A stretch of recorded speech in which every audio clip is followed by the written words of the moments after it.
So that was actually a lot of information that's actually not even on the test. As in, like, that's not actually stuff that's relevant in regards to the context of this. So, like, that's just stuff to help you guys sort of like visualize how you guys might utilize this outside of the classroom, so to speak. But there's like just a few things that like are additional like terms and definitions.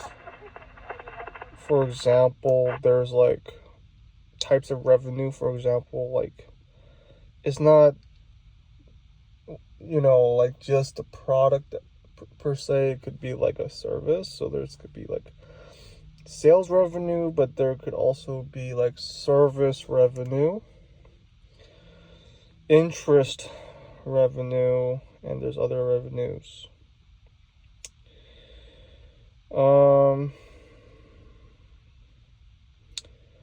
So like this is like something that was kind of hard to understand for me, is gross profit compared to net profit. So like, because like from what I understand, like gross profit is like, what I always thought was like, or like gross revenue versus net revenue. I always thought that gross revenue was like all the revenue before expenses, and then net revenue was the expenses, was the revenue after expenses. But there's this thing called gross profit. Gross profit essentially is the profit the company makes after deducting the costs associated with making and selling its product. So it's like the cost associated with selling its product, or the cost of goods, essentially.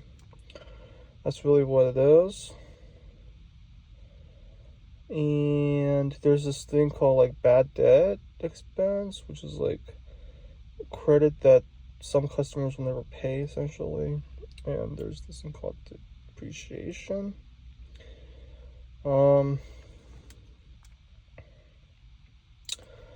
So like there's just a few topics I just want to really briefly go over while I have this opportunity to speak on it. I might make a more detailed video later to sort of like talk more in depth about stuff, but I just want to go over like some important topics, like abstractly, or like, because like what this really essentially is currently at its current point. Because like in the previous video I talked a lot about like owner equity in regards, I kind of went on a tangent and I kind of like went off on a thing to sort of like talk a bunch about like all this stuff, just to help you guys understand like how the accounting equation might work outside of the context of just like it being like abstracted and like just like within like the context of the textbook. But like this is another additional thing. It makes you think like, oh, like this stuff, you might start to see this stuff actually, like the income statement, the balance sheet, the statement of cash flow, essentially, are these financial statements.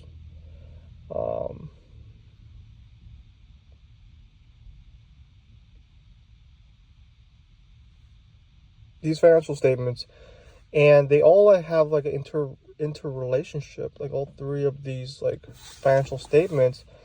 But at the base of it is like the accounting equation, which is owner equity equals liability plus assets plus liability. But to like calculate that, you guys are gonna need to know about the other financial statements, income statement, and a statement of cash flow. So like for this income statement, there's two formats for income statements. You have the single step income statement, and then you have the multiple. So the single step income statement is when like the format is like they start with the revenues and then they look at the expenses. So it's like they group the expenses and the revenues together, and then they start with the revenues first. And then there's multiple step income statement, which is like really more emphasizing things in regards to the gross profit and operating income. Okay.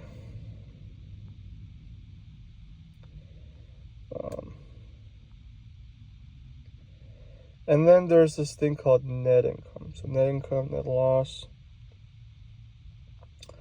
total expenses minus total revenues minus total expenses equals net income. Is the equation to calculate net income. What is net income? Net income is total revenues minus total expenses, essentially. That's a pretty important thing, as well as the earnings per share, the EPS, which is net income divided by number of shares outstanding, equals earning per share. That's something that can be used as a metric to calculate the performance of a company. Statement of cash flows. Important thing about this financial statement is like in regards to like the categories. So there's operating activities, investing activities, and financing activities. When it comes to like these cash flows, essentially. I mean, I don't really know that much about the cash flow, as in like the statement of cash flow. So like I'm not as interested, but essentially what the point is that all these different financial statements sort of like interlap. Like for example, like the balance sheet, the account equation, income statement, the the net income equation, essentially, and the cash flow statements. Like all these financial statements all interlap, and like that's a very important thing to know about the financial statements.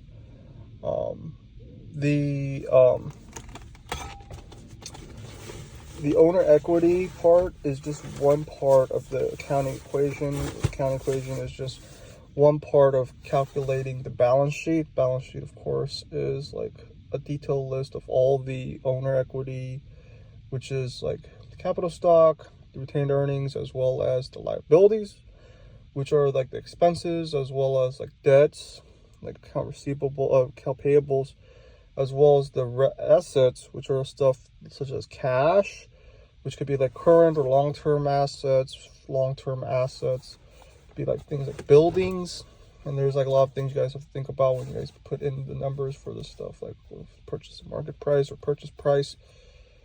And then once you guys calculate that, you can, for example, make sure it's in balance. So owner equity equals assets plus liabilities.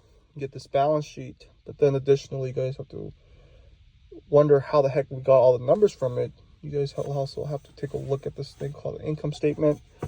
The income statement, will give you this thing called a net income. Net income.